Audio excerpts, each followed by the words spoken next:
But by doing that, they created that space for people to go, oh, now I'm not afraid of saying the wrong thing, which is where many leaders do struggle. It's like they're so afraid of saying the wrong thing that they say nothing.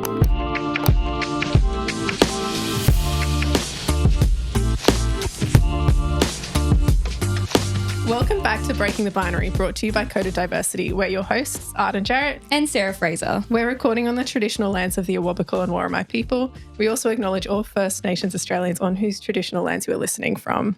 Thanks to our sponsors already on board this year, Nui Tech People, MGA Thermal and Frastech. Woohoo!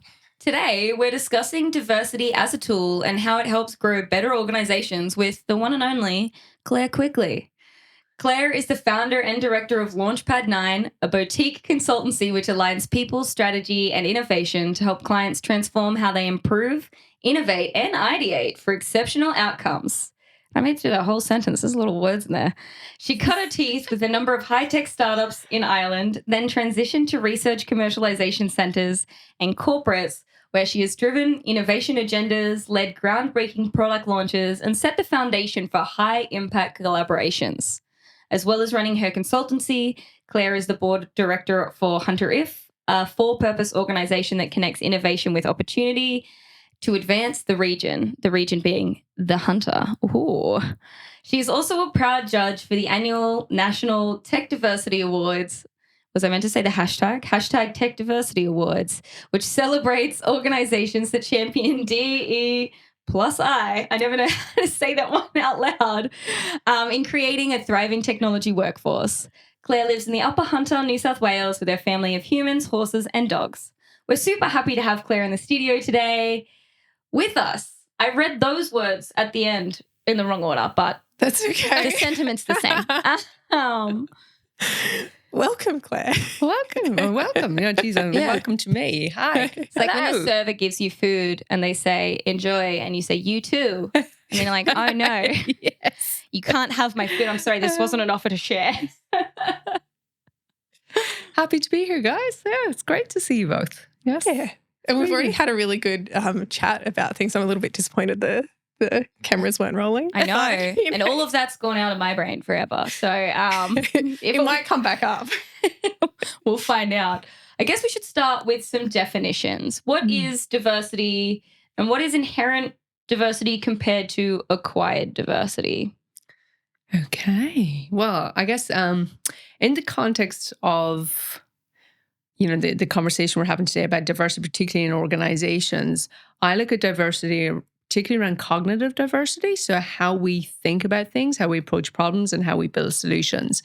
And that diversity is fed directly by inherent or representational, I call it as well, diversity. So, my color of my skin, my sexual orientation, all those, my religion, etc. And then, of course, there's the experiential aspects. So, what are my hobbies? What countries have I lived in? All those types of things. So those are the underlying, almost the hidden assets element of diversity.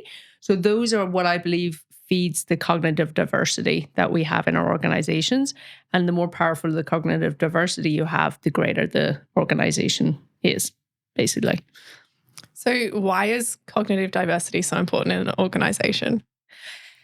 It's really about, I think, Arden, if we approach solutions, so, if you were to reflect on times when there's a problem that you need to solve, or there's an opportunity on the table, and you go, okay, cool, we need to look at this. If you reflect on that, I'd imagine you would go, oh, well, probably we bring the same people or the same roles into the room to solve these problems. So you have certain leaders in the room, certain functions in the room. You might bring in one, person that you've met in the corridor because they seem like a good egg and just want to pop in and see what they want to tell you too. But the way we approach solving problems is not, I guess, going to serve us in the world we're now living in. So we still approach problem solving in a very technical perspective. So it's almost like there is a known problem, a known solution, and a known implementation plan. We are now facing so many more, I guess, what you call wicked problems. That concept of, right, it's complex. There's many answers. We have to hold multiple truths at once.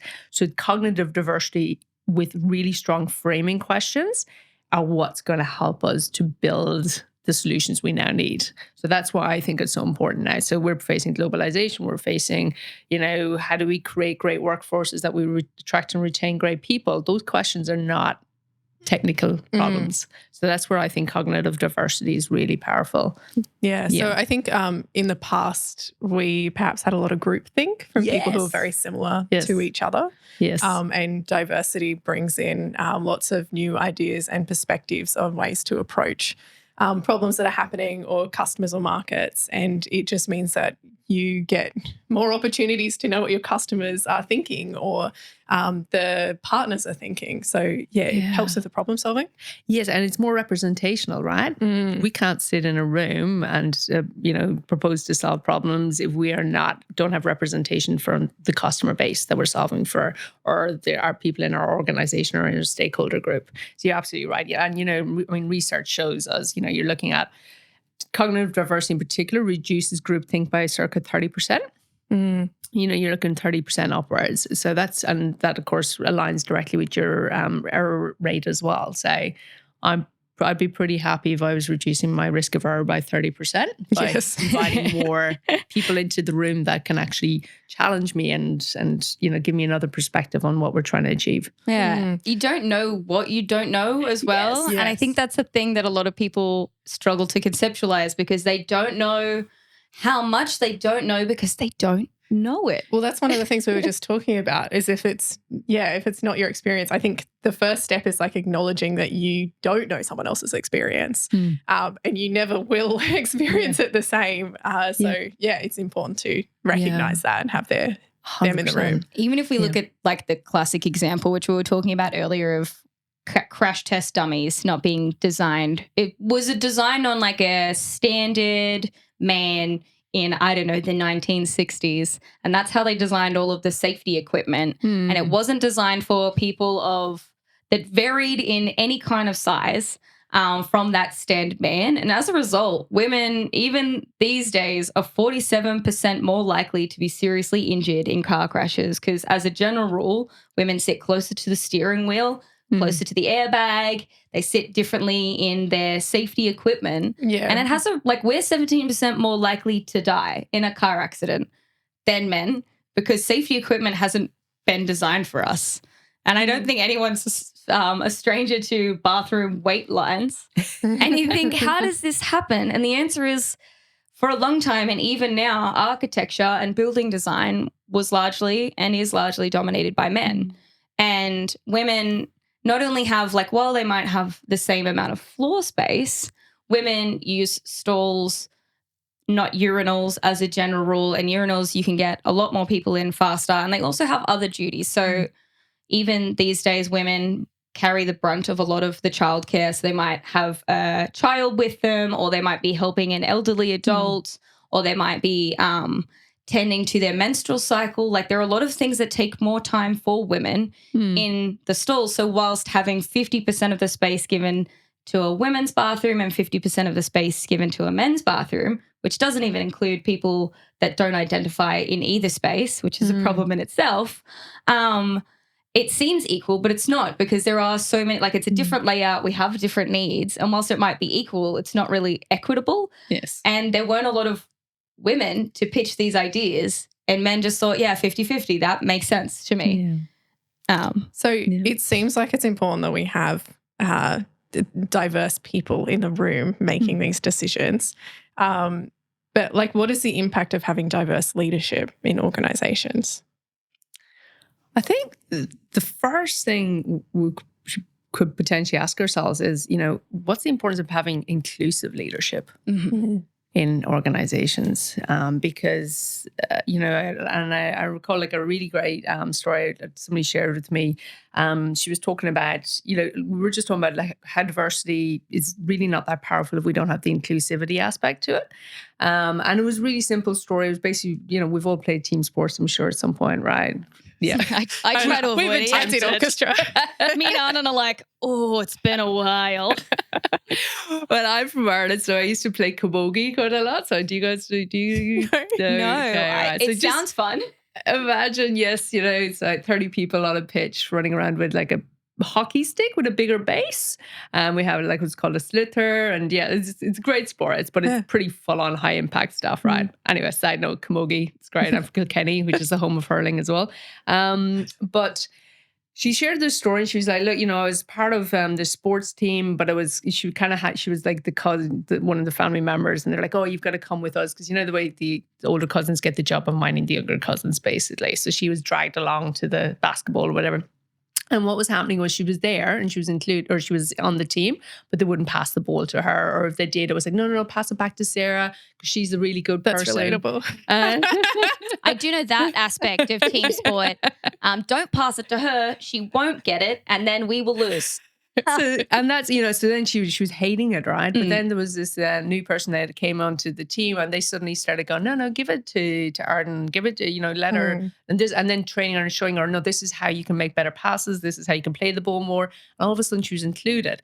Then she started to really excel and enjoy the environment. And she, so it was just for me a really kind of basic example, but so powerful. It was like she was on the team, but she wasn't included versus when she was brought in and shown, okay, this is how I can bring the most out of your skill set kind of thing. And that is inclusive leadership, because that person who came and brought her to the table properly was an inclusive leader. They had those characteristics. So where I'd love to see diversity coupled is, the leaders we have today are in so many ways very capable leaders and have great intentions. But I think knowing you have diversity is one thing, but including that diversity is really what the starting step, I think, is. Then I think you're just naturally going to start to bring in more diversity into the conversation, because, we're three white women in a room, right? Yeah. But we all have actually very different perspectives on how to approach things, I would imagine. So it's not necessarily what you see. It's about how you draw out the what you call, the hidden assets of knowledge and experience and insight and genuine care out of those people. And that can only happen when you have a deliberately inclusive leader in the room. So actions first, then bring in, more diversity as a result of that, I would suggest. I guess it has a lot to do with psychological safety. Yeah. I had seen an article ages ago about having even one woman on your team increases the psychological safety of the overall team. And I was trying to find that article, but what I did stumble across instead was for women to experience success and a lot of joy at work, one of the important components is having high psychological safety. And they compared that with men. It was a binary study again. And they found that the psychological safety requirements for men were lower, but they weren't sure if that was just what they reported, because, again, there is a stereotypical lack of men being comfortable talking about how they actually feel, which is something that, again, increasing gender diversity will hopefully start to break down and we can all have better mental health outcomes. But psychological safety was so important for them. And I think that goes hand in hand with inclusivity, like making sure everyone feels safe and their ideas are respected and they have the space to fail and be like focused on solutions and focused on improvement rather than focused on blame and looking for reasons to exclude. Yes, 100%. And I think, it's about setting, as part of that leadership piece, it's about setting people up for success. You're absolutely right. So if you bring in new people into the room, and, I've been in meetings before, somebody new is coming into the room, and I spend most of my time thinking, hey, why is that person here? Who are they? What role is it? And it's just genuine curiosity. And if the leader goes, hey, Claire's here today, I brought her in from the production line because I think she's got some valuable insights, whatever the reason is, right? But set the person up for success and the team up for success by giving them the context within which you're asking them. Vouching almost works too. Yes. Like when the leader is doing the introduction, because then, the leader is positioning them as valuable to the conversation rather than just being like, hi, I work in marketing. Yes. Yeah. I'm here too now. Yeah. And you're almost apologizing for being in the room. It's like, oh, sorry to disturb your conversation. It's like, no, I'm here because I have something to contribute. Yeah. You're absolutely right. And, I see that a lot in the innovation space too, like the direct innovation space where people want to innovate. And I'm doing, my little inverted commas here, but they're kind of, if they see the leaders doing it, getting involved, asking questions, failing, being part of, programs and actually going out and trying to solve things differently, then they'll pay attention because they're like, oh, if they're doing it, we should probably jump on this bus, and that could be simply because of career progression for them in their own rights, or it could be, oh, okay, I want to see where this takes us as a company, and I might want to stay here as a result. So there's many benefits to that vouching, 100%. Yeah, I also think it's so important that leaders show, like you were saying, the failing, or like even if it's like, hey, I'm having a sick day, like because then it just opens up this culture where the direct reports and the rest of the team feel like they can approach that stuff, because otherwise it's just like the leader is hiding all this like inverted commas weakness from the past way of thinking about it. But then, the team just also feels like that's something that they shouldn't be doing. And that like links very closely in with the vulnerability piece. And I think Brené Brown, of course, is the absolute master of this topic, right? She's love amazing. Brené Brown. She's coming back. Her podcast, I think so I was like, I miss her. Don't know her. I'd love to know her, but she's great. But you're exposing yourself from the point of view of there is an emotional risk in sharing things, right? But if leaders are there going, hey, I am taking a mental health day, or I had one of the leaders, and they're like, they reframed failing into, they call it the first attempt in learning. And because it did that, people then felt safer to try. So they were coming in going, hey, look, I tried this, it didn't work, but this is what I learned.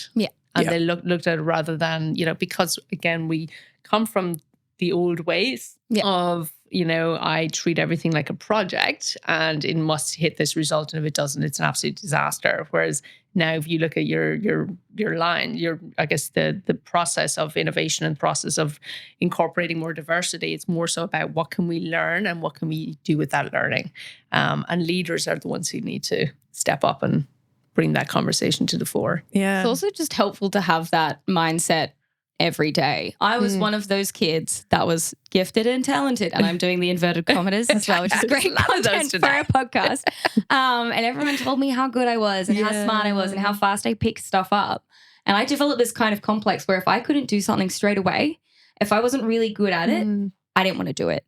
And as an adult, learning to say, hey, you're going to fail and you're going to do stuff that isn't perfect and you're going to learn. The amount of skills I have now has grown exponentially. As soon as I gave myself permission to be not the best person ever at stuff was when I really opened the doors to getting a whole lot better at a whole heap of stuff. Like, you've got to give yourself permission to learn. Yeah. And I think it also gives you, I'd imagine, I wasn't one of those kids, just saying, but I'd imagine, it gives you that connectedness too, because all of a sudden everyone's going, oh, I'm learning too. I'm not really sure how this works, or I'd love to understand more, but I'm a bit hesitant to ask the question. But if I see you then also being willing to jump into something, it just connects us and helps us collaborate better, I think. I love that. Yeah. When I went through business school, it was a bit of a learning curve to even label things as failure. Yes. Because I relate with the not feeling like I'm good at something and then not like necessarily wanting to pursue it. But on the flip side, I played violin for a number of years, and it's like I was never going to be, the best violinist in the world, but that doesn't mean you don't try. And it was like just iterations before success. So there was like an example of this like 2-bar, like this particular rhythm in this like bark that I had to perform, and I just could not get the rhythm. Like, everyone in my section was having trouble with it, but I was a soloist, so I had to do well. And I ended up doing it for like an hour and a half with my teacher before I got it. But like, my mum paid a lot of money for that lesson, and it was like full like weeks of just playing this bar over and over and over again. But then like once I got it, I like can't play it wrong now. And so I think it's that. It was difficult to reframe to I guess you could say that I failed heaps of times before I got it right. Or you could just say that I hadn't got it right yet. Yeah. And that's actually, you've touched on something really great there, I think, as well, is the statement of not yet. Yeah. And bringing that into, we haven't nailed this yet, but let's, and there are universities now that give their students an opportunity to say, look, you haven't passed this yet. So instead of you getting a hard mark of, go forward with your career, or everything's a disaster, which it isn't. But we tend to go black or white with these things, and that's not a way that's going to help us solve the problems we now need to be solving.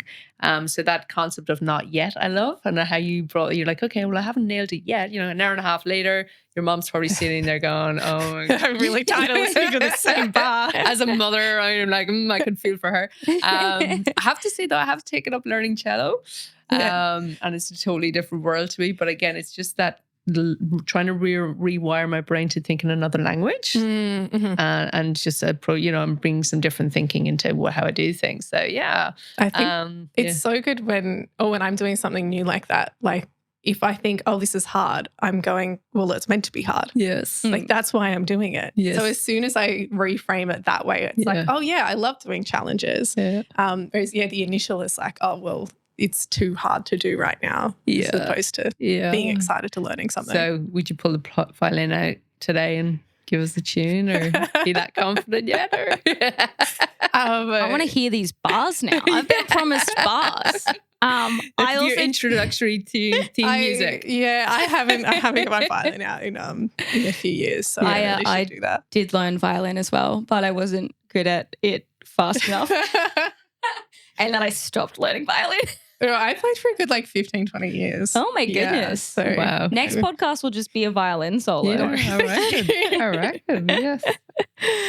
I guess we kind of touched on the importance of increasing diversity by having inclusive leadership. And one of the questions we often get with people is, specifically they focus on gender-based questions usually to us. We want to increase the gender diversity of our teams. How do we do that?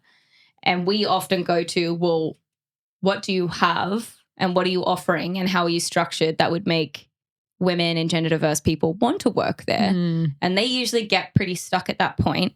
If for some reason, and this definitely does happen, it would be nice to pretend that it didn't, but if the leadership wasn't inclusive, what are the first steps to start to shift that? It's probably a big question. Yeah. Well, I think that's why, I do talk about diversity as a strategic tool. Yeah. Because if leaders, or even, there are leaders who want to be inclusive and want to have diverse workforces, they're just not sure how. Or the statement I sometimes hear as well is like, oh, well, I've tried hiring women electricians, engineers, whatever, right? I just can't find any. That's a statement I hear a lot. And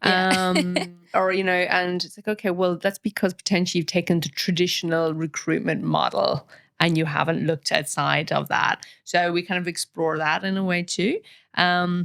I was going to say it's important for leaders to understand why they're doing it. So if it's just a tick box, then they haven't really got their heart in it, right? Yeah. But if there's a reason which they understand, for their bottom line, and they see the evidence and they know why it's important, or they know that they won't get investment for their startup if they don't have diversity, or they know that they'll have a competitive advantage because they'll be solving for real world problems and have better customer representation, then potentially that's a good foundation for them to understand why it's important and move towards diversity. Yeah, I think, and I love that. And I go with as well, let's just start somewhere small.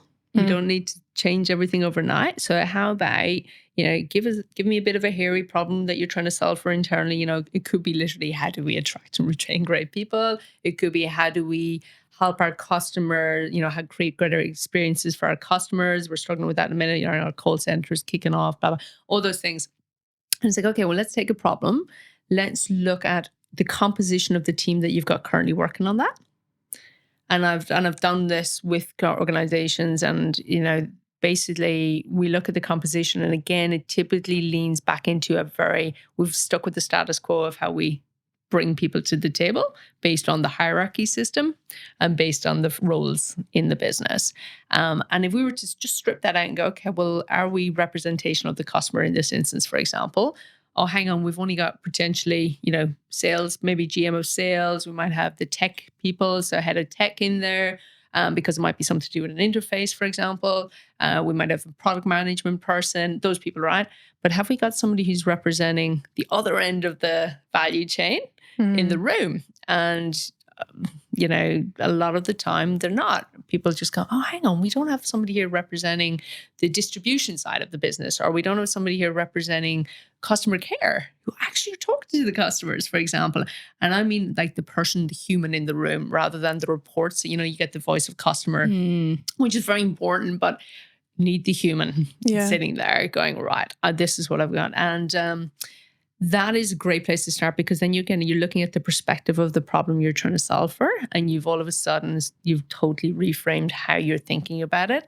And I find often what happens is, instead of it being a conversation of, oh, you know, our customers are constantly, you know, we're getting really negative feedback, things like that, we actually shifted to, okay, well, what are the examples? We've done great work for customers, and how could we replicate that more consistently? Very different questions, but that shift happens because you have more people with diverse perspectives in the room. And leaders seeing this in action is so powerful. You know, it literally is, you can see light bulbs going on. It's amazing. But bringing that perspective in, and then because of that, the solution that comes through is so, you know, it's 20, 30, 40% more productive in itself as to what would have been there. It would have been a tick the box exercise, you know, slap in another module of software or whatever it is, and tell people, give them a policy document and tell them they need to do a new training piece. And everybody goes like, rolls their eyes and goes, oh God, right, I have to log on to the portal and do something else and play the video on mute. Yeah. And then get their wrist slapped because they fast forwarded everything. Hands up, I've done that. And, you know, so I think really getting them to see it in action is probably the first thing, and picking a problem, taking them to it. And, you know, and there is a framework that you can help, like that guides them through that. But that was where I would start, is that awareness, because transformation is 80% awareness. Yep. You don't know what you don't know. I think I witnessed that in real time at a previous job. They were trying to improve the gender equality in the workplace, and also found that a lot of the women that worked in there were quite separate from a lot of the men, and they were trying to improve the environment for everyone. And one of the senior leaders came to talk to the women's group that we ran out of that workplace. And I had to point out to him, and it never occurred to him, that he had accidentally created what I dubbed the women's floor, where all of the, like, it was a technical organization, and like as a broad strokes in the technical departments, so the research departments and everything else was dominated really strongly by men. And then the support staff, so communications, marketing, law, was where most of the women were. And they had stacked, which made sense on paper, they'd stacked all of the support functions into one floor of the building. And that is where 90% of the women were, and they had their own kitchen, and there was no real reason for them to like interact with others. So there was both a boundary in the fact that they didn't work in the same functions, and a boundary in the fact that they didn't even come across each other because there was no reason for them to interact. And he was like, oh, we didn't mean to create a women's floor. And I was like, that's fine. And I understand how you arrived here, but that's something to be aware of. Like, if you want to create a safer space and a space where everyone gets along, naturally women and anyone of any vertical of diversity feels more comfortable when there are other people that they can relate to more closely. And a lot of that is just like people that look similarly to me and might have similar experiences to me. So by scattering out those departments, it would be a really easy way for a lot of the women who work in the male-dominated departments to feel like there are other people that they relate more closely to. Yep. But it hadn't occurred to him, because it just made sense and it does on paper. Until you see it play out culturally and you're like, oh, actually. Yeah. You know? Yeah. So how can we be more like Sarah and hold our leaders like accountable, or at least point out that these things are happening? I think, you know, it does come back to awareness and education, and actually taking action as well. So again, stepping away from that, I need to get permission from somebody to do this, right? You know, so like personally, you know, I think it's about self-belief and action are kind of the two words that come to mind for me. It's like, you know, yes, I've got a voice here, and you know, and there'll always be somebody who connects, but you have to speak up firstly, right?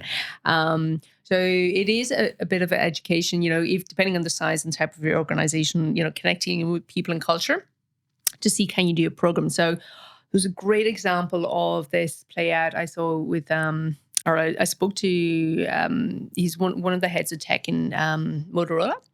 And I was at the Tech Diversity Awards last year. And I was just happened to sit down, really, really fabulous guy. And he was talking about how they rolled out a program internally about how to work. It was, I don't know the exact title now, so don't hold me to this, but it was essentially how to work with people who are neurodiverse.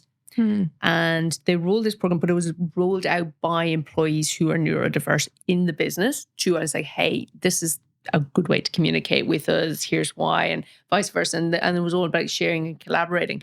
But by doing that, they created that space for people to go, oh, now I'm not afraid of saying the wrong thing, which is where many leaders do struggle. It's like they're so afraid of saying the wrong thing that they say nothing. Yeah.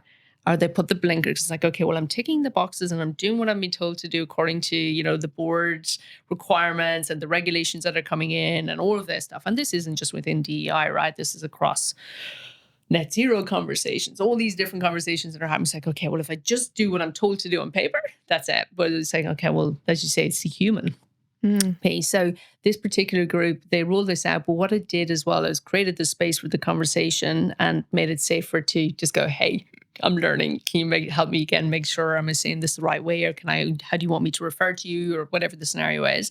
But also there were so many people that came forward who'd been in the company for a significant amount of time who were neurodiverse, but never felt safe to say it. Yep. And then all of a sudden they're like, oh my God, I now feel like I belong, and the shift was phenomenal because people suddenly started connecting on that level of, wow, okay, I feel like I can be myself more. And that's where organizations are going to be more powerful and better performing as a result. Another thing as well, and it depends on the leader and where you're at in your journey, is, I guess, being open to getting feedback from the floor and actually actively looking for it. So I love, Bridgewater Associates and Ray Dalio. Hopefully I'm pronouncing his name right. But, this is a hugely successful investment firm in the US. But he is, he talks about this balance between autocracy, democracy, and then idea meritocracy. And it's like, okay, well, he can't just come in and tell everyone what they're going to do. Well, he can, but they'll do whatever they feel like doing, to be honest, right? There's kind of, again, like we were talking about earlier, it's like there's people who will have learned how to say the right things in the right environment, but they're not necessarily a believer of what they're saying. So that's, autocracy is not going to serve. And neither is democracy either, I think, because everyone has their own opinions and everyone has their own perspectives. And it's about, and you kind of go, okay, well, is this commitment or is this consensus? What are we doing there? So he talks about idea meritocracy, where he gets people to come and actually he asks them to dissent towards the idea he's putting forward. And people have absolutely slated him openly, whoa. And a lot of leaders will be like, that's career suicide kind of thing. But he was like, no, I love that you've given me that feedback. Yeah. And he take, there's one example, he took an email, somebody said, hey, Ray, you turned up today, you weren't prepared. Felt like he gave us a D performance, my friend, kind of thing. And he took that and he sent that email out to the entire business. And he goes, you know what? I got great feedback today. I didn't show up in my best version. I'm going to do better, guys, but just hold me accountable too. But that opened the door for everyone to kind of, you have to see it from the top down as well as from the bottom up as well. But I think it kind of comes together when the leader shows us very brave actions. Oh, I think acknowledging your own position and asking for feedback is one of the most powerful things a leader can do. Yeah. And what you were saying in directly asking for input on an idea or an approach reminds me so much of the 5 Dysfunctions of a Team. Yes. Patrick. Oh, yeah. I love him. He's great. And it's really just you create buy-in by hearing all of the people who are like, oh, actually, I'm not for that and here's why. And even if you end up going with a decision that they're not for, they've been heard. And so they feel a lot better about the decision. Yes. So overall, just better leadership, better culture. Yeah. And again, research shows, and I keep banging on about research, but there's multiple research papers out there about, the more, the way they talk oh, there's no bad idea and, oh, let's just brainstorm. And my hands are waving now. But you're like, actually, no, the more dissent and debate you can have in those sessions and saying, actually, I know what you're saying, but that's actually not a good idea. And here's why. It's respectful debate, right? yeah. It's not by going, oh, that's stupid and that's it kind of thing. But you're increasing the quality of your ideas, which of course increases the quality of the outcome, which increases the performance of the organization. So everything, there is a direct connection. So for leaders who are still on that fence of, I want to do this, but I'm not sure how or why, or, do I need to do the bare minimum and leave it at that? Or do I truly step into this and own this and believe in it? Like there's direct connection between diversity and innovation and performance and growth and great people. Also, if you're asking for feedback, check in with yourself first that you're ready to hear it. Yes. Because there is leaders that say, Yes. I'm happy to hear whatever. Like if you point out something, I came across one person said, oh, if you let me know where I've gone wrong, then that's great, because then that means I'll have something to improve on. And that person was the least receptive to feedback I have ever seen in my life. And there's often a disconnect between people saying, yes, I'm absolutely open to feedback, because they know the language and they know that that's an important step of being a good leader. Yeah. But when it comes to actually getting feedback, that's harder to hear. That can really set off a knee-jerk reaction, which plays into that feeling of, oh, I failed. Yes. Oh, this affects my worth as a human being, rather than, oh my God, how exciting. I can learn from this. I can do better from this, and I can create a better experience, a better product, a better idea. But instead what they hear, and it's a human thing to do, is a personal slight on how they are as a person, rather than a useful metric to improve what they have. Yeah.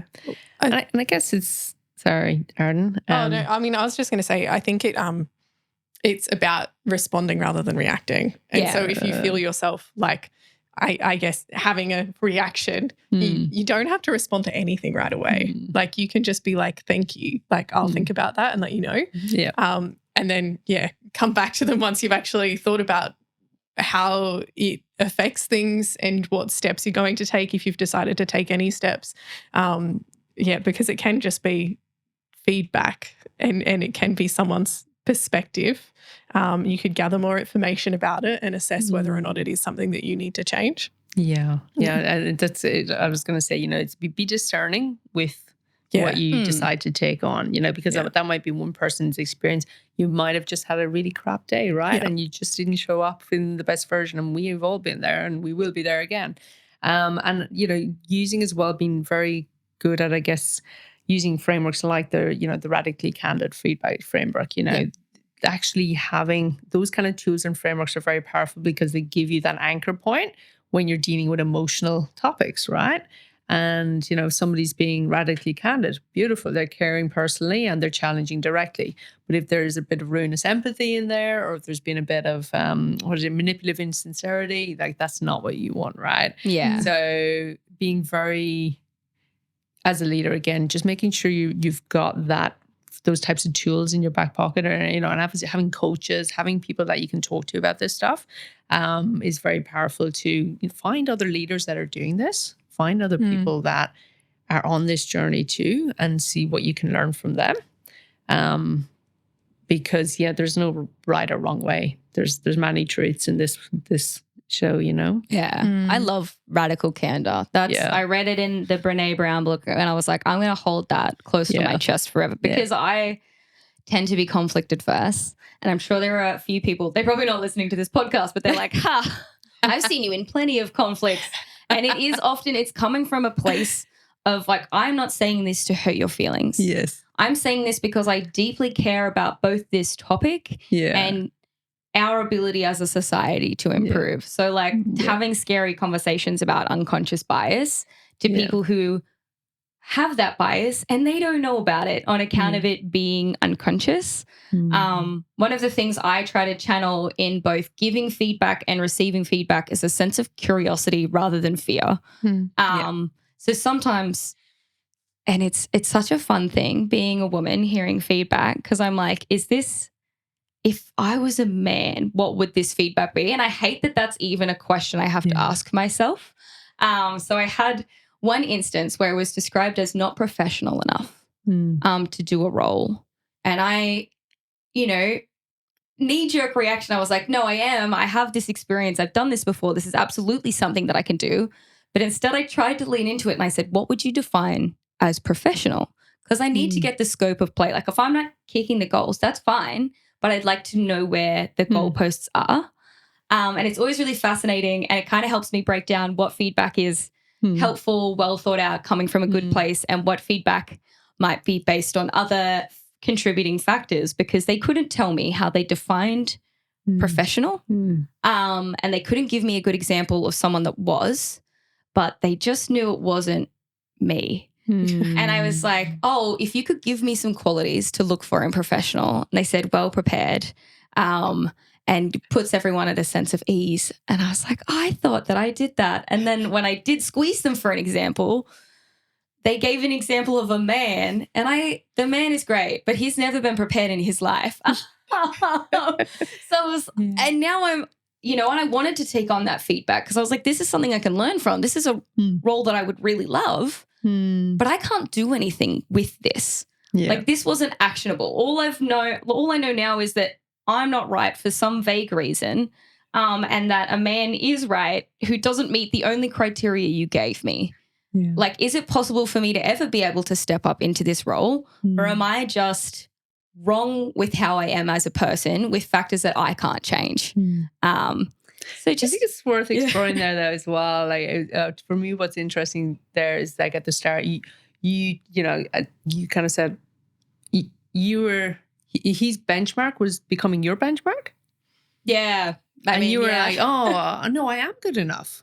Who effing cares? Was he a person that you actually truly value his feedback? I don't know, right? I don't know this person. But I find as well as women, and particularly women in corporates, there's this invisible benchmark that's floating around sometimes that we feel that we need to hit or, overachieve because, most of us are overachievers and all of that. And I wonder, do we need to think of that as well? It's like, yes, take on the feedback and things, but are we trying to achieve something that's actually not really our benchmark? That's actually a really good point. And this is why we talk about these things, to pull them apart. Yeah. I told my partner and he said, well, just tell him he can eat words I'm not allowed to say because I shan't be bleeped again. And I was like, no, it doesn't work like that. But now I'm thinking, oh my God, maybe it could. Yeah. Because your inherent was desire. Sorry. It was just, I believe from listening to you, I was like, oh, but no, I am good enough. Yeah. I just you are. It's a mindset piece, right? I need to trust myself more. Yeah. Still, damn it. I want to do an episode of this podcast in this season about how like a lot of the traits that women have in leadership are actually like a much stronger and more effective leader, competent leaders. Yes. But we find ourselves, especially in the corporate world, like shifting to have like the confidence and the appearance and the intonation and all of the things that suit more of a man's like, I don't know, traditional composure. Style of leadership. Yeah, exactly. So I think that's really interesting too, that, it's like, are we putting ourselves against an invisible benchmark? And I guess equally, are we also trying to benchmark ourselves against a man? Yeah, which is, Yeah, 100%. And again, like leaning back into the diversity piece, are we creating one benchmark for all diversity? It's definitely worth something to dive into a little bit more, I think. You're right. And we've got to remember too, you guys, like the using the word guys, but I do it all the time. Don't worry. I'm still trying to purge it from my language, but it's like hard coded into my brain. It's just a general term, sorry. But like history tells us, like, I mean, essentially men have like a 2,000-year head start on us, right? We're only in the last 50 years playing this game. And like I was even reflecting myself this morning, like when my mother got pregnant with me and she was in a very well-paying role in accounts, she was in payroll or something, in that space, she had to give up her job. Yeah. There was no choice. So I'm technically the first woman of my generation that had a choice as to whether I work or not, a choice as to whether I, have income, super, all of those things. And you go, wow, okay, we're really starting from behind the eight ball here.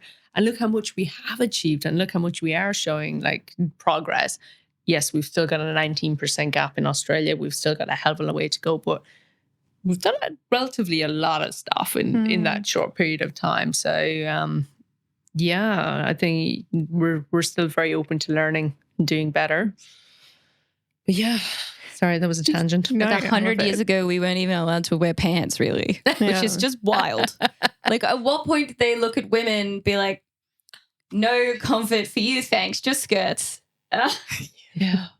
Well, like my mum was the first woman agronomist in the field in southern New South Wales. And then all of like the terrible things she had to put up with. Yes. And then like even after I was born, her position, they didn't want to give her job back. And she had to strategically go into the office before her boss's boss was going to be there. Like I might have been like the, I don't know, the politician or whoever like represented. But she was there with me as a baby half an hour before they were meant to arrive and was basically like, well, we're sorting this out or I'm still going to be here and I'm going to tell him why I'm here.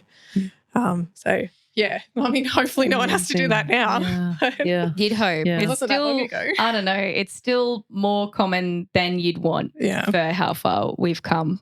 I know that there are a lot of women around, and I think we said this on the last podcast, but there's no good age to be as a woman in the workforce because you're either too young and not experienced enough, or you're risk of having a baby age, and that scares people as well, or you're too old. And being like getting older as a man's great, distinguished, so much experience. But for some reason, that doesn't apply to women. And I feel like we've been really ripped off because we also age at the same pace as a man, slightly slower sometimes. We usually get less sun. Well, we live for longer on average. So, but it's bizarre. They keep saying, all you have to do is like really assert yourself, put yourself out there. And it's those invisible benchmarks that we've set for ourselves that we just have to hit these same goals as men. Whereas it's a good point. We should probably actually look at either destroying the benchmarks, refurbishing them, giving them a new coat of paint, making more benchmarks in order to fit all of the people that we're currently trying to cram onto just the one. And create a system that doesn't punish us for living the gender identity that we've chosen. Like, it feels bizarre. Yeah, it does. And I wonder as well, is there, I think we definitely need to reconsider, like, do we actually want to be hitting these benchmarks? Are these for us? And owning that and just going, it's not for me. Or it is, and look, at the end of the day, there are some rooms that I know I will never be welcome in truly, right? And that's just, so do I try and fight that? No. I'm going to put my energy where I am welcomed or people are at least open to having a conversation. And I can, I know when I'm in the room, their I guess, perception will hopefully change. But, it's where do we put our energy? Yeah. And that's probably something as well that we as women leaders need to think about, because the amount of, friends and acquaintances that I have who are fabulous leaders, and we still try and do it all. Yeah. And I say, hey, what about even just higher? So there's this concept of 10x, 2x, right? And where we're putting our energy and how do we free up things? And, it's like we still feel like we have to come home from work and do the lunches and organize the diaries and, all that fun stuff and the laundry. And say, well, hang on, can I just pay somebody to do this? So I actually have, because what's happening is, yes, I get it done, but then I'm going to bed at 11 o'clock at night and cranky as all hell. And then I'm not bringing, I'm not in a flow state. I'm not giving myself the opportunity to be in a flow state.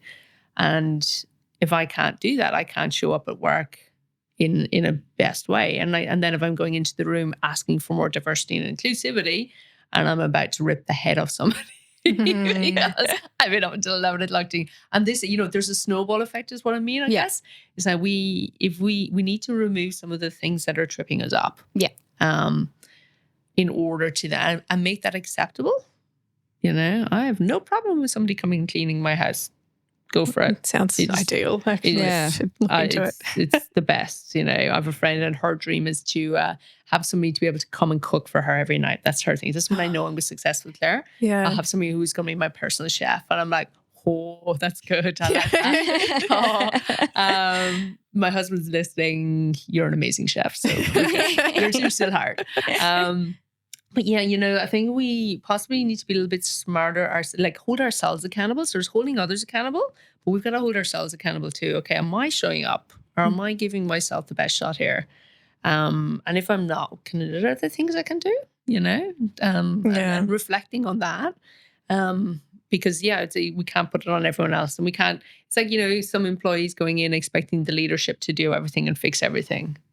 How are you showing up as an employee and being inclusive in how you work with others? Yeah. Are you collaborating with teams, or are you going down a very narrow tunnel in who you talk to? You know, on that floor, the women's floor, or the men's, whatever it is.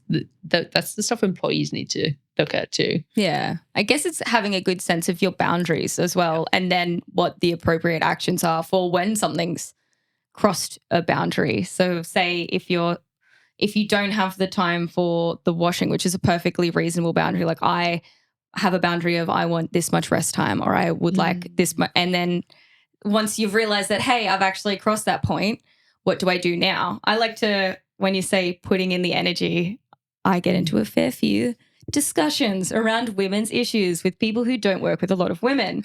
And I've learned a really hard lesson with there's no point on arguing with people that will never change their mind. And I am, whilst it sounds like I am a quitter, sometimes when I stuck my heels in, I'm like a dog with a chew toy. And I can tend to like really dig into like, if I just explain this better, you'll understand. Like if you see how much this impacts me every day of my life and how important this is to me, you'll come around and you'll change your mind. And that is just not the case. Yep. So one of the things that I've learned is I say it much ruder, and I think I've said it on the podcast before, but don't argue with dumb and then another word that would get me bleeped. And I just like, I have this mantra, and you can never really tell from the start how receptive people are going to be. It's kind of similar to feedback, and it is feedback in a way. And you kind of got to dip your toe in. And now I've got a spidey sense for being like, okay, they're going to double down on their position. I'm going to double down on my position. We're both going to waste a lot of energy and we're not going to get anything from it. So instead I have to do like the mental arithmetic of, is it worth my energy to have this conversation with you? And where are my boundaries on that impact and that time and that mental headspace that it's going to take me to concisely convey my point? Because I know in any of these debates, whatever I say will be highly viewed and thought upon by a lot of people. It's not just the person you're having the conversation with. It's everyone else that can read that thread. Like if it's in a public online forum, it's not just them that I'm talking to, although it is them that I'm responding to. It's everyone else that stumbles upon that thread as well. So I have to like make this balance between getting my message across, not arguing with people that just make me want to bang my head against a wall, but still I have taken as one of my personal values to feel like I'm making a tangible difference. Yeah. And that requires a lot of difficult, exhausting, draining conversations. So maybe we can segue into how but how can we challenge bias to help build diversity and inclusion without maybe like losing so much energy in the process? Yeah. Is there a way? You're just a stamp that says you're dumb, and then we right on the forehead. I reckon that you could put that on eBay. Definitely. Yeah, I'd buy it. Yeah. And I love it. Like, just to add to your point, Sarah, you know, I think sometimes just be happy with sowing the seed and leave it there and go, you know what, you're not in a place that you're getting what I'm saying. And it's not from a, you know, honestly, it's not from a place, oh, you're dumb and whatever. It's more, you're just not aware yet of what's possible here. That's okay. When you're ready, that seed will land for you. And being happy with that, that's something I've started to learn to accept over the years. It's like, cannot change you right now, but I'm going to put this question to you and I'm going to leave it with you. Sometimes I do even say, I imagine it would be difficult to understand from and label their perspective. Yes, like as a cis white man who's never questioned his sexuality, you know, like stuff like that. Sometimes they find that an attack. I've because I often, like, for instance, am a white woman And I have some sense of how much I could never possibly fully understand what it's like to be a person of color and experience discrimination for that. And I kind of get a sense for how much I don't understand because I use the lens of trying to explain what it's like being a woman in the world and in the workplace to men who haven't experienced it. And it's 1,000 different ways that it shows up. So I understand that I don't understand, but if you've never had any vertical to experience a lot of discrimination on, like it's so hard to conceptualize. Yeah. And I think we have to as well acknowledge that for white men, right? I've sometimes I sense to think, oh God, it's a bad thing. I'm actually, if if all this diversity comes in and you come in and you take my opportunities from me, and I'm not saying everybody thinks like that. It's actually no, there's a big pie here. The more we create, the more it gets created, and helping them with that. But I just think we do need to be very discerning in how we help men who have not had to worry about, what they wear or how they show up, or are they speaking too loudly or too softly, or, I think those things have never even occurred for a lot of people in that space. And it's helping them to educate them and go, hey, can I just share with you something here? I think the education is a big part of tackling this bias piece and also doing, and when I say education, I think it's more around, let's do, so if we were to touch on, something like the Black Lives Matters, right, scenario, for example, there were a lot of companies out there, I think, who felt almost forced into a corner of having to support this. And in many, I don't think that's a good place for these types of conversations to end up because people feel like they need to pick a side. Yeah. And we're going to see this, we're in the Hunter region. We're seeing, I am, and I'd imagine you guys are to an extent as well, is, if I'm in mining, does that mean I'm not on the renewable space? Does that mean I'm ruining my children's future? If we create an either or scenario, I think we're doing ourselves a disservice on every layer of society and organization. So for me, it's about, can we have collective intelligence, should I say, around this conversation, which is made up of different perspectives. So let's bring into the room, people who can make the case for renewables or Black Lives Matter, whatever the scenarios, but also bring in people who do not, have a different perspective. So then we can at least understand why people are taking this perspective.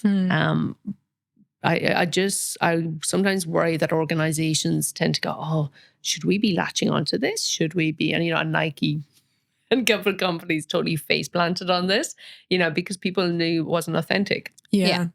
And they're going, I'm calling BS on this. And as a result, you've actually detracted so many. Yeah, you've done more damage. You've done so much damage to your reputation. And that's what people are afraid of too, and it's like, okay, well, you don't need to be worried if you're genuinely aligned with your values. And that's where you need to revisit as a leader and as a group executive, as a board, as senior management. What are our values? Who are we showing up as? What are we standing for? If people come to us with a concern around diversity, around whatever the scenario is, how can we create an environment where we can educate them in a way that's not confrontational, that people feel backed into a corner to pick one side or the other? And I think we'll see this play out a lot more in the renewables conversation over the coming years. And I would highly encourage leaders to think around education and awareness over picking a side and just forcing a narrative down people's throats. So I don't think that's going to serve people. Yeah. I think a lot of people also take the viewpoint that if someone else has more, I by default will have less. Yes. And that's something that I've run into alongside like, hey, this was my experience. And people saying, no, it's not. I'm like, what do you mean? They're like, that's not a gendered issue, or no, that didn't happen. And I'm like, oh, cool. But tackling that, and it's something we're kind of ingrained in children is like, oh, if someone else gets a good mark or a better mark than you, then the mark that you were happy with means less. Literally the HSC ranks you and you don't even get your 2 mark, you get your rank. And so you're competing with everyone in your class. Yeah. And I'm not afraid to admit, for a really long time when I was growing up, I felt like other people achieving meant I was somehow Well, you also failing. went to Merriweather. Yeah. And that was kind of an ideology built into us. And It's It's like the academic high school. a bunch of nerds just fighting. I went to the performing arts once. For sure. And that's why we're the perfect pair. But it took me a really long time to realize, hey, I can actually celebrate the successes of the people around me and the people that I care about. And that means nothing in regards to who I am or my value as a person. And that was a really big shift for me. And it's so important for people to realize, like, if we get more choice and more access for women in the workplace, that doesn't mean that you'll have less. If anything, it means that you'll have more choice to stay at home with your kids if you want to, more choice to take up those parental duties without feeling uncomfortable in women-dominated spaces. Yeah. Like, more choice for women doesn't mean less choice for men. Yes. It means more choice for everyone, just on different verticals. And even becoming aware, and this was something that only happened like 5 years ago for me, that I felt a sense of shame when other people achieved stuff because I felt like that meant that I wasn't good enough because I hadn't achieved that stuff, was really humbling and a really important reflection. I was like, I need to work on this. Like, if my partner has success at work, I should be really happy for him because someone I love has done really well. Yeah. I shouldn't feel threatened because, oh my God, what if he's earning more money than me now? Yeah. That doesn't matter. What matters is someone you love has achieved something and you should be happy for that. And that was a real mindset shift, which I think a lot of people might value as well. Like just changing the mindset from, oh, you achieved something. Shit, I didn't. Oh, I don't know if that's a swear word. Damn it. But I love that it's not me swearing on all the time. I'm like the worst. But you achieved something and I'm really happy for you. Like, oh, we got rights for women, or this workplace has hired more women. That's awesome. That doesn't impact me in a negative space. Like, you having more doesn't mean that I have less. It sounds like there's a lot of perspectives in education to like happen. Yes. And it doesn't seem like that will happen quickly. Well, what's quickly? That's true. How long's a piece of string, you know? I think my point there is that when you're in an organization, when you're either working on diversity or part of a team that you know is working on diversity, it's not something that's going to happen overnight. Oh, yeah. But these things are never going to happen overnight, I think, you know, and it's about, that's why I'm so, like, I guess, strong in that space of it's a strategic tool. We will enrich experiences for everybody, including those who are potentially not on the journey yet. When this happens, when we can bring this more to the table, people will approach problems differently. People will solve solutions in a better way. Again, there's just that direct connection points. But I think the more you can demonstrate, particularly at the moment, the more pragmatic we can be about diversity, equity, and inclusion. The more pragmatic we can be about transformation, more pragmatic we can be about growth. What does this look like? Because, again, people go, this is such a nebulous space. I don't know how to lift that or put my arms around it, particularly for people in, I guess, industries that they're used to making stuff. Yeah. And it's like, I'm used to living in a world where, I focus on numbers and I focus on binary, right? And it's like, how do I take something so nebulous and put it in front of me and understand what that can be and look like and how it can benefit me and others? So the more pragmatic we can be about going, okay, well, let's, classic innovation approach. Let's pick something to test. What are we going to learn? Just focus on learning. What do people feel about this? And you're looking at it like you have an individual level, you have an organizational level, and you also have your structural levels. How we put in places the systems and structures to support this. So even things like, and you probably come across this a lot, like how we recruit people. Yeah. Okay. Why do we think giving them a 60 question application form for a neurodiverse person whose job does not require them to sit there and tick boxes is a good way to filter somebody into a recruitment process? And that's where I think a lot of companies can start, is that, like, we could see if we can fill the funnel essentially at the top with more, we'll eventually start to see that coming through, and we'll see roles in all levels of seniority being filled by more diverse groups. And other things as well, like how we strip out the identifying factors in resumes.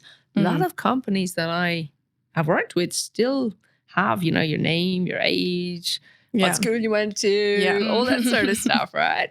And as soon as we strip that stuff out, we can then, like our managers then are much more empowered, I guess, to pick the right fit rather than pick somebody who they feel comfortable with. Or it's like, you went to that school, I also went to that school. Yes, You like that sports team, I also like that. Yeah, the whole halo effect of the application. Yeah. And I've there's thought simple about things, but really, we're not doing them. So if we just start there in many cases. like there's 1,000 simple ways to start. It's 1%, right? Yeah. Like 1%ing. Even engaging with stories, like not to toot our horn, but it would be lovely to see more men at the events and more men on the podcast. And it's funny because when we first started up the group, a lot of men were like, can we come? Like, is it all inclusive? And we were like, yeah.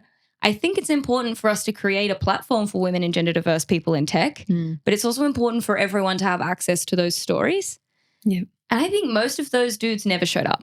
I think they were looking for a reason to feel left out. And then maybe they would have showed up if we'd said, no, sorry, it's exclusive. That would have brought them more in. Yeah, we actually literally put a paragraph on like pretty much all of our advertising. That's like everyone's welcome to this event, no matter your like gender. Yeah. Because, well, if we don't share the stories, if people don't learn, then it's not really helping anything. Yeah. And little things like, and I'm sure you guys did, you know, when somebody does come in, you know, and we like those, you know, those networking events you walk into, you're like, oh my God, I know nobody here. Yeah. I just, oh, cool, there's some water and some cheeses, right? I'll go over there and see, you know, and you're really not comfortable. And then somebody comes up and goes, hey, I'm, you know, Claire, lovely to have you here. How are you? But tell me a bit about you. Let me introduce you to somebody. That's where the power can be. Yeah. You know, so I get, you know, like, yeah, absolutely, we can write it, but until people see it and live it. Yeah. Yeah. So I think as now we're about creating experiences for people so they don't feel threatened by this. They actually feel empowered and inspired. And wow, can my daughter grow up in a world like this? Can my niece grow up in a world like this? Can my sister, whoever, right? It's just, and like, can we, I think there's a massive shift in how we are viewing our values as individuals and as communities. I see more groundedness throughout leadership in that space because we're not going that hierarchical, you know, that perspective is, yes, you need to absolutely make money, right? Because money is power and power is in itself a currency. But I think, we've just got to create experiences and take that extra step. Like a lot of the guys that mention the meetup say, oh, I wouldn't be comfortable there.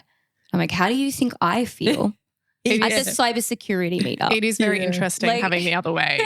Men will just be like, it was really strange. And you're like, what a beautiful insight into what it's like to be the minority in a group. Like that's actually an important experience, if nothing else. Like we have Will. Will comes along to every meetup. He is, we love you, Will. Just amazing.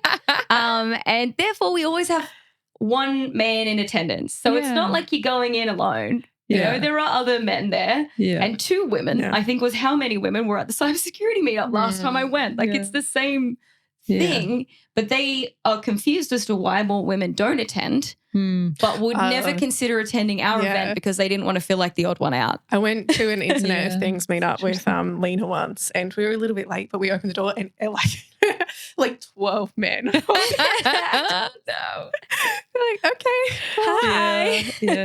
And even in that, it's like when you walk into the room, you know, let's stop apologizing. You know, it's like, oh, sorry, I didn't mean to disturb you. It's like, I'm here. Party can start. People. Let's go. You know, but I think, again, these are just little observations I've made about myself, to be honest, as well as other people. You know, like I'll note our, you know, as women, we tend to, you know, make that funny. Oh, this is, you know, like we do it so much. Oh, sorry, now this might be a silly question, but you know, and honestly, I want to slap them over the head pretty hard. It's me. And I it's do me. that silly. every second sentence. And it's like, and it's like, oh, I want to diminish what I'm contributing to the conversation. Yeah. And to be fair to a leader, depending on who they are, but if they're hearing somebody going, oh, this might be silly, but that's the first words you're hearing out of that person's mouth. So, well, I'm just going to assume it's silly then, Yeah. So I wonder, again, this in the diverse, like bringing in, so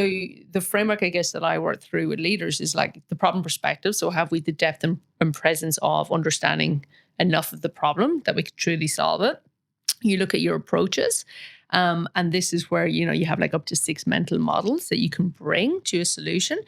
That's where the leaders are so important, because that's where you make sure to say, hey, Sarah, it's not a silly question. Can you just, contribute to what you think is an approach we could take here? Because I'm looking for different solution approaches.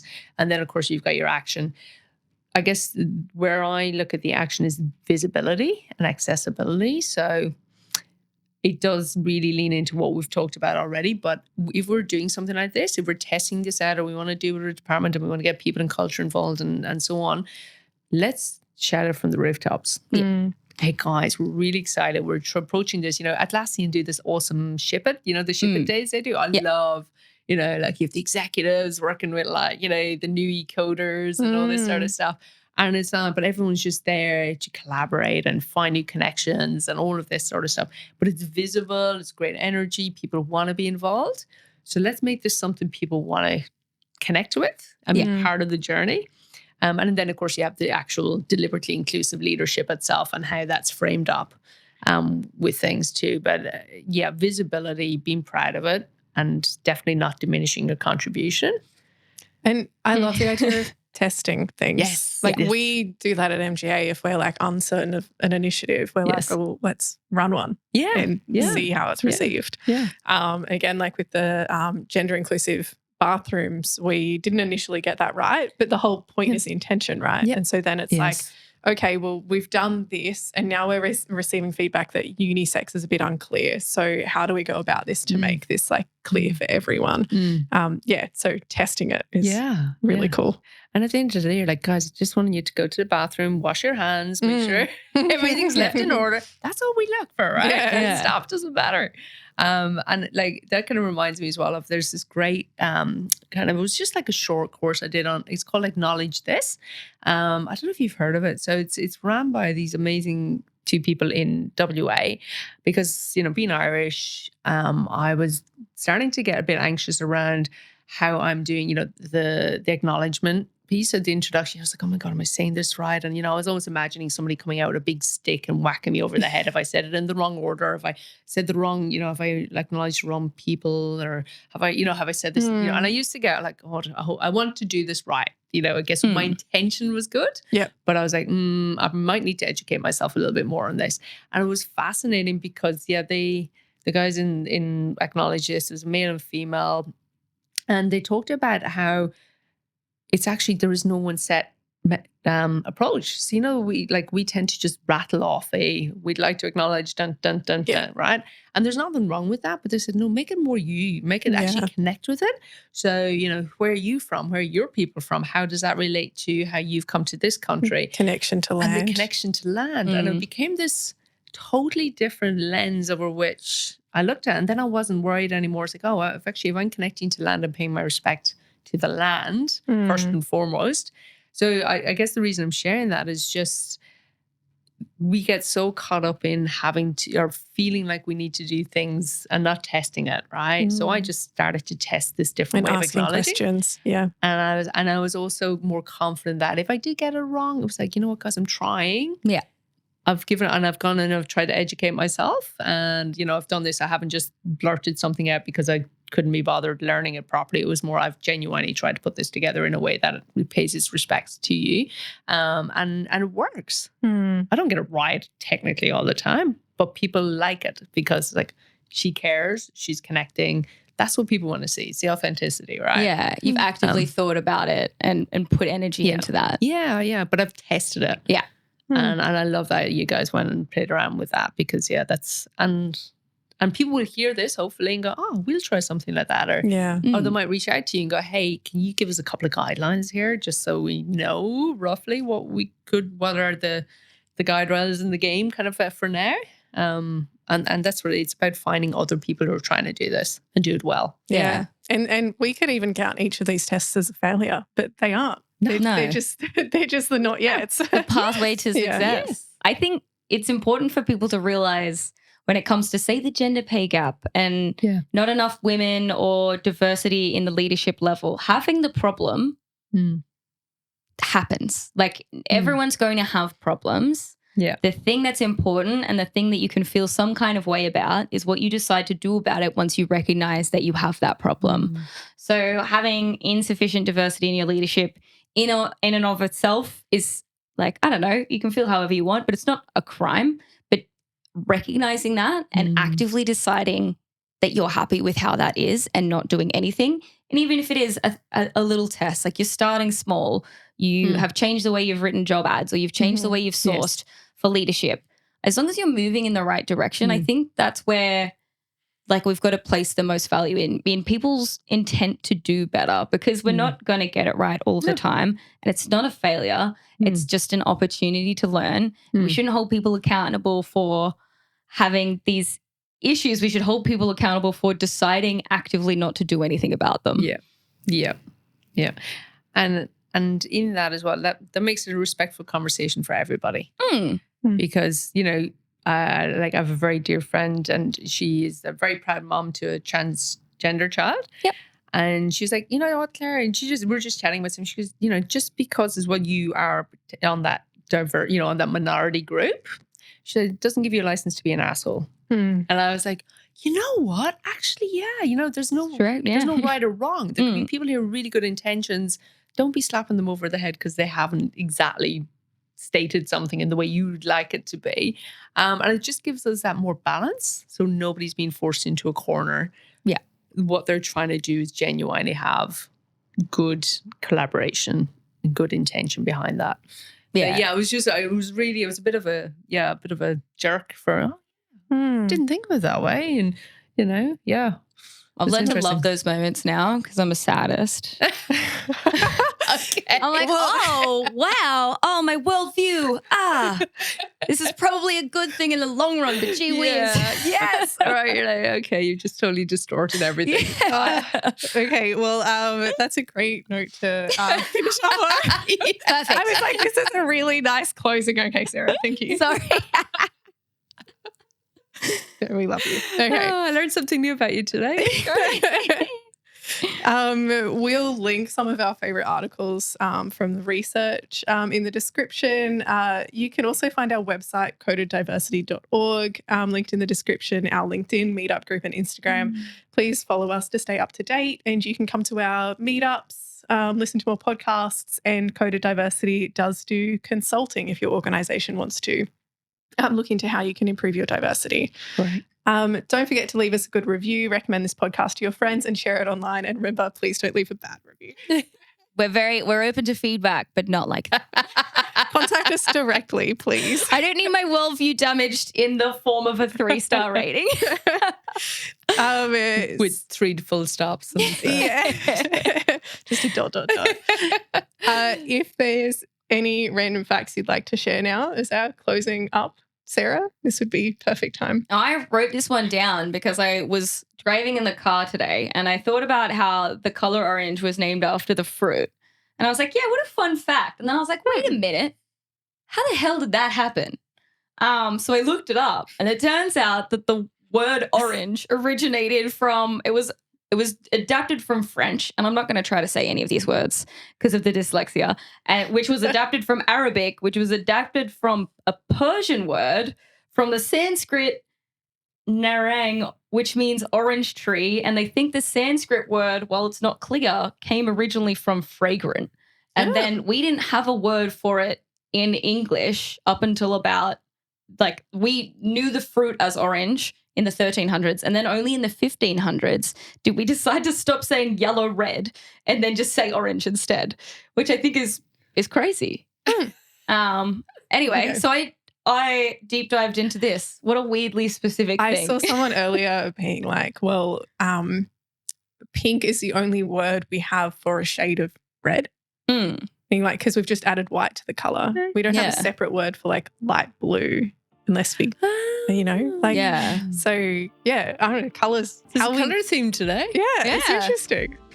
Is it I like that interesting? fact, Sarah.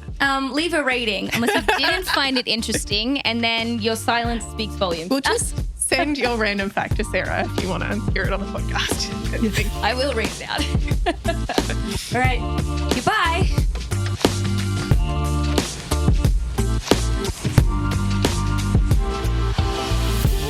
I'm going to remember boutique because in my head I'm like, botqui. Every time. You can leave that one out if you want.